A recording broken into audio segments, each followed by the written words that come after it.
Père, du Fils et du Saint-Esprit, un seul Dieu. Amen. Le Christ, dans le début de ce chapitre 19, va parler du mariage. Et c'est intéressant comme enchaînement parce que dans le chapitre 18, juste avant, on a vu qu'il fallait pas se considérer comme étant plus grand que son voisin ou que l'autre ou que sa femme ou que son mari quand on va lire le chapitre 19. Et si, qu'il faut apprendre à pardonner, qu'il faut aimer, qu'il faut savoir faire des reproches proprement et comme un chrétien et qu'il faut savoir résoudre des problèmes, qu'il faut s'oublier, qu'il faut pas être égoïste. Et là, il y a la parfaite transition au chapitre 19 parce que l'occasion d'appliquer tout ce qu'on a appris avec le Christ au chapitre 18, c'est dans le cadre du mariage qu'on peut l'appliquer. Et donc, au verset 1, lorsque Jésus eut achevé ses discours, il quitta la Galilée et alla dans le territoire de la Judée, au-delà du Jourdain. Une grande foule le suivit et là, il guérit les malades. Et donc là, et en plus, ces quelques versets là du début du chapitre 19 sont les versets qu'on peut lire dans le sacrement du mariage, la tradition copte, orthodoxe, et donc et le Christ il va beaucoup insister sur l'importance du mariage là-dessus. Et verset 2, on peut se faire une petite méditation là-dessus en se disant, il guérit les malades. Avant de considérer ou d'essayer de penser au mariage, il faut essayer de se guérir. De se guérir, c'est une petite méditation qu'on se fait, de s'oublier, de se guérir de son ego ou de l'amour de soi ou de l'argent ou je ne sais quoi. Il faut être guéri avant d'envisager un mariage, évidemment. Les pharisiens l'abordèrent et dirent, pour l'éprouver, est-il permis à un homme de répudier sa femme pour un motif quelconque? Et on a appris déjà que le Christ il avait dit que hormis le cas d'adultère, il n'est évidemment pas permis de divorcer. Et là, ils vont en revenir ou en faire référence à Moïse qui leur avait permis en fait le divorce, mais dans un certain cas particulier, on va y revenir en verset 7. Et là, le Christ, il va réinsister sur l'idée du mariage et dans quel cadre ça doit se faire entre un homme et une femme, personne d'autre, et qu'on ne peut pas séparer ce que Dieu a joint. Et on va le voir tout de suite. Et donc ça montre qu'évidemment que le Christ, il donne beaucoup d'importance au mariage et c'est quelque chose qu'il sanctifie énormément et qui est quelque chose qui est très sacré bien sûr. Il répondit, n'avez-vous pas lu que le Créateur au commencement fit l'homme et la femme et qu'il dit, c'est pourquoi l'homme quittera son père et sa mère et s'attachera à sa femme et les deux deviendront une seule chair. Il dit, n'avez-vous pas lu, parce qu'effectivement c'est ce qui est écrit dans la Genèse, il n'est rien en train d'apprendre de nouveau ici. Le problème c'est que l'homme il a changé ou il a déformé en fait le mariage. Et il a changé en fait la nature sacrée et sainte du mariage, avec des pratiques déviées, avec la tromperie par exemple. Et donc là il rappelle en fait des choses qui sont connues déjà depuis la Genèse, depuis du coup la nuit des temps. Au commencement fit l'homme et la femme, donc il n'y a pas autre chose, c'est un homme et une femme, et pas un homme et deux femmes, ou une femme et deux hommes, ou quoi que ce soit d'autre. C'est l'homme et la femme, il les fit hommes et femmes pour que eux deux se marient, et eux deux seuls. Et qu'il dit c'est pourquoi l'homme quittera son père et sa mère. Et donc pourquoi il dit ça? Parce que c'est important de se dire que pour avoir un mariage réussi, et avant de s'attacher à sa femme, d'abord il y a une étape première à faire, c'est de quitter son père et sa mère. L'homme il doit quitter son père et sa mère, et la femme doit quitter son père et sa mère. Et ça veut dire quoi quitter son père et sa mère? Quitter son père c'est l'indépendance. Tu peux pas vivre avec l'argent de ton père quand tu vas te marier par exemple. Où tu dois savoir prendre tes décisions tout seul.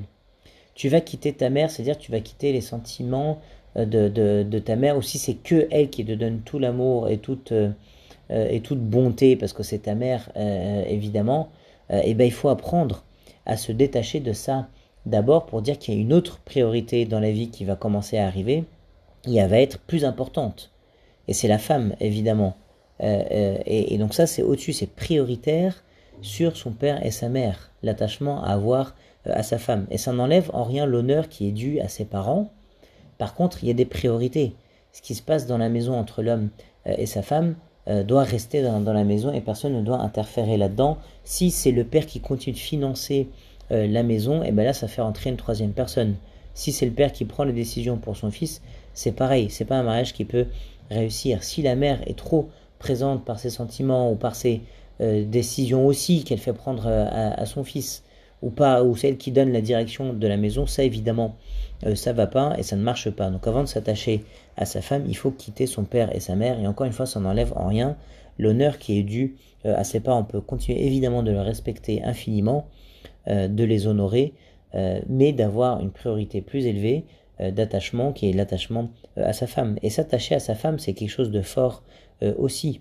Et les deux deviendront une seule chair. On s'attache à sa femme, c'est-à-dire qu'on l'aime évidemment. Et pour la femme, c'est pareil, exactement. Hein. Il y a un psaume qui dit tu oublies la maison de ton père, et c'est ce qu'on dit le jour du mariage également, dans le sacrement du mariage, pour dire que ces commandements-là,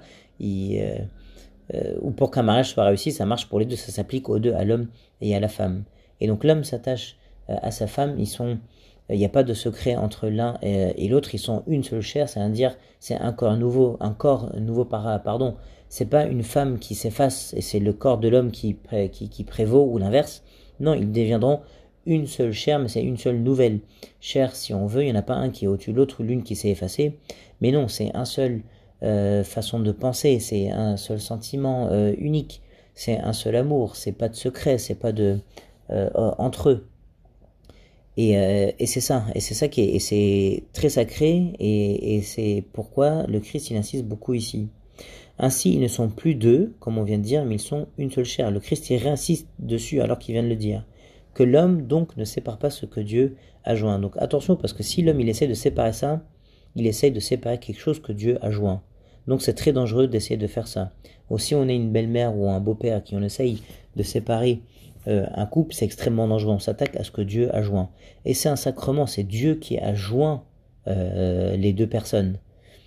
Et donc, c'est un sacrement, c'est très sacré, il y a l'Esprit Saint qui intervient là-dedans, et c'est Dieu qui veut cela, et donc il ne faut pas séparer ce que Dieu a joint, il ne faut pas s'attaquer à ce que Dieu il a fait, que ce soit par l'adultère évidemment, ou par complètement autre chose, ou en laissant rentrer quelqu'un dans son couple, entre l'homme et sa femme.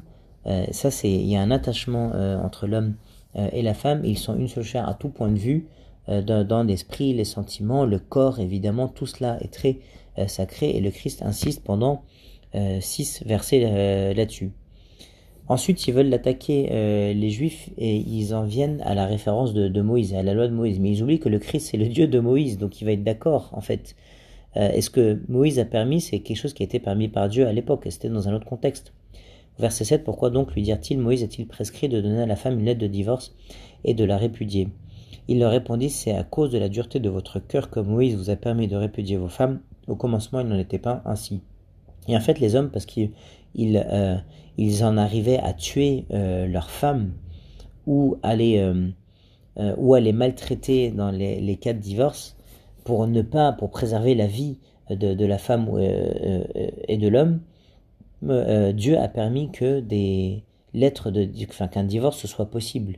Parce qu'en cas d'adultère, les gens s'entretuaient pour ça. Par contre, c'était encadré. Il fallait une lettre de divorce, et dans ce cas-là, on pouvait la répudier, mais ça a été flagué sur nous qu'on avait été avant mariés et puis divorcés pour un certain cas. Et donc c'était très encadré, et c'est parce que les gens ont dévié en fait l'idée originelle du mariage, qui est l'homme quitte son père et sa mère et s'attache à sa femme, et à sa femme seule, évidemment. Mais parce que il y a eu tellement de déviance et que ça en venait au meurtre, c'est pour ça que ça a été permis à l'époque. Et donc le Christ, il leur dit, c'était un autre contexte, et là, au commencement, il n'en était pas ainsi, à la base, avant que l'homme et la femme dévient complètement et puis déforment l'idée originelle du mariage. Mais je vous dis que celui qui répudie sa femme, sauf pour infidélité, et qui en épouse une autre, commet un adultère. Et donc, il n'y a que ce qu'a dit le Christ de Dieu dans la Genèse qui est possible, et c'est pas possible de faire autrement. Si tu trompes ta femme, tu commets un adultère.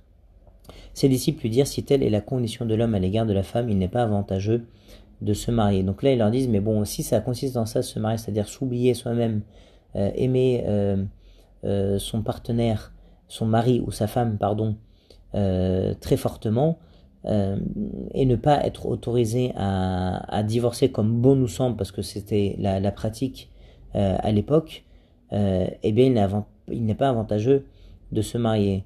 Et là le Christ il va leur répondre en leur disant que le célibat par contre c'est quelque chose qui n'est pas donné à tout le monde. Au verset 11 il dit, il leur répondit, tous ne comprennent pas cette parole, mais seulement à qui cela est donné. C'est-à-dire que c'est Dieu, par sa grâce, ceux à qui cela est donné, qui peuvent vivre dans le célibat. C'est pas tout le monde qui peut supporter de vivre dans un célibat en étant consacré pour Dieu. C'est par amour pour Dieu qu'on fait ça, hein, à la base, de vivre, de décider de ne pas se marier. Et c'est ce qu'il explique au verset 12. Et juste avant d'y aller, je réinsiste sur l'idée que c'est une grâce qui est donnée de la part de Dieu. Ça reste exceptionnel. C'est Dieu qui donne cette capacité-là de vivre pour Dieu, exclusivement pour Dieu, de ne pas avoir besoin de se marier.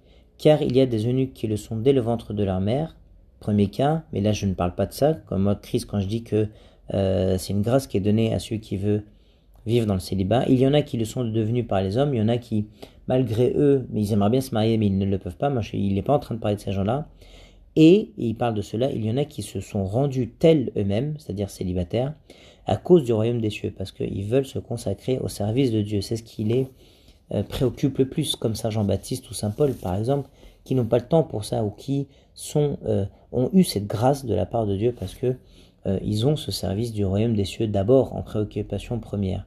Que celui qui peut comprendre, comprenne. Alors là, on vient de parler de l'homme et de sa femme, des mariés. Ensuite, on va parler des enfants. Alors, on lui amena des petits-enfants afin qu'il leur imposa les mains et pria pour eux, mais les disciples les repoussèrent. Et ils ont fait ça parce que le Christ, il était sûrement en train de sermonner ou de parler avec des adultes, et donc ils pensaient que c'était pas le moment. C'est pour ça qu'ils font ça. Et Jésus dit, laissez les petits-enfants et ne les empêchez pas de venir à moi, car le royaume des cieux est pour ceux qui leur ressemblent. Et ça, c'est quelque chose qu'on a vu il y a quelques chapitres, il n'y a pas très longtemps, pour dire que l'enfant, il a son importance par son innocence, son obéissance, sa pureté, son cœur et sa foi et sa confiance aveugle en ses parents et en Dieu. Et le royaume des cieux, il est pour eux d'abord. Donc il ne faut pas les empêcher, il faut leur donner de l'importance. En fait, c'est pas parce qu'ils sont petits ou des enfants qu'ils sont pas importants. Ils vont en réalité au royaume des cieux avant nous. Et on a beaucoup à apprendre de ces enfants-là. Et donc il faut rechercher cette âme d'enfant qui est à l'intérieur de nous et revenir à cet état-là. Le royaume de Dieu est pour ceux qui leur ressemblent. Il leur imposa les mains et il partit de là. Et évidemment, ils ont le droit et ils reçoivent bénédiction. Le Christ, il leur imposa les mains. Oui, ils peuvent prendre tous les sacrements de l'Église, évidemment, les enfants, et ne doivent pas attendre avant de recevoir les sacrements, en commençant par le baptême, la confirmation, la communion. Ils sont avant nous au royaume des cieux, et donc le Christ, bien entendu, leur impose les mains et les bénit. Et ensuite, il partit de là. Là maintenant, on va parler des jeunes hommes, ceux qui ne sont pas encore mariés, au verset 16, après avoir parlé des enfants et des hommes mariés, et des hommes et femmes mariés. Et voici un homme s'approcha et dit à Jésus, « Maître, que dois-je faire de bon pour avoir la vie éternelle ?» Donc il est zélé, lui, il veut la vie éternelle, c'est bien. Il lui répondit, « Pourquoi m'interroges-tu sur ce qui est bon ?» Ou dans d'autres versions écrit, « Pourquoi m'appelles-tu bon ?» Et là, le Christ, il va lui apprendre, il faut faire très attention à l'interprétation de ce verset-là. Il est en train de dire, « Nul n'est bon que Dieu seul, pourquoi m'appelles-tu bon ?» Et là, ça veut dire que, attention, parce que cette caractéristique de bon, elle ne s'applique qu'à Dieu, où il n'y a que Dieu qu'on peut appeler de cette façon-là. Et il faut comprendre le verset 17 en se disant, c'est comme si le Christ lui disait, tu fais bien de m'appeler bon. Est-ce que tu te rends compte que tu es en train d'appeler, que c'est ce que tu es en train de dire, c'est pas juste une forme de politesse. Tu n'es pas en train de m'appeler bon par politesse. Tu es en train de m'appeler bon parce que je suis Dieu. Et tu as bien raison de m'appeler bon, parce que ça ne s'applique qu'à Dieu et je suis Dieu. Donc c'est pour ça que le Christ il lui dit, pourquoi m'appelles-tu bon? Pourquoi m'interroges-tu sur ce qui est bon? C'est pour dire, est-ce que tu es conscient de ce que tu as cette foi-là, que ça ne s'applique qu'à Dieu et que tu fais bien de me la dire parce qu'effectivement je suis Dieu. Un seul est le bon, et c'est Dieu. Et rends-toi compte que tu fais bien de m'appeler comme ça parce qu'effectivement je suis ce Dieu. Et donc il continue, si tu veux entrer dans la vie, observe les commandements. Lesquels lui dit-il? Donc il les a laissés, ce jeune homme. C'est bien. Et Jésus répondit, tu ne tueras point. Il lui rappelle les 10 commandements. Tu ne commettras point d'adultère, tu ne déroberas point, tu ne diras point de faux témoignages. Honore ton père et ta mère, et tu aimeras ton prochain comme toi-même. Le jeune homme lui dit, j'ai observé toutes ces choses, que me manque-t-il encore? Et c'est bien d'avoir ce sentiment-là, comme ce jeune homme-là, de se dire, ok, c'est pas parce que j'ai fait quelque chose de bien que c'est bon, c'est acquis le royaume des cieux, et je suis arrivé, mais de toujours réfléchir à qu'est-ce qui me manque, effectivement. Et donc là, le Christ, il lui répond, Jésus lui dit, si tu es parfait, va, vends ce que tu possèdes, donne-le aux pauvres et tu auras un trésor dans le ciel. Puis viens, et suis-moi. Et après avoir entendu ces paroles, le jeune homme s'en alla tout triste car il avait de grands biens. Jésus dit à ses disciples, je vous le dis en vérité, un riche entrera difficilement dans le royaume des cieux. Et donc là, il lui révèle effectivement que l'amour de l'argent est incompatible avec ça. T'as juste ça à l'intérieur de toi, cet amour-là dans ton cœur. Si tu veux être parfait, il faut quitter cet amour-là pour aimer Dieu parfaitement. Et on continuera plus précisément l'explication de ces versets la prochaine fois. Gloire à Dieu éternellement. Amen.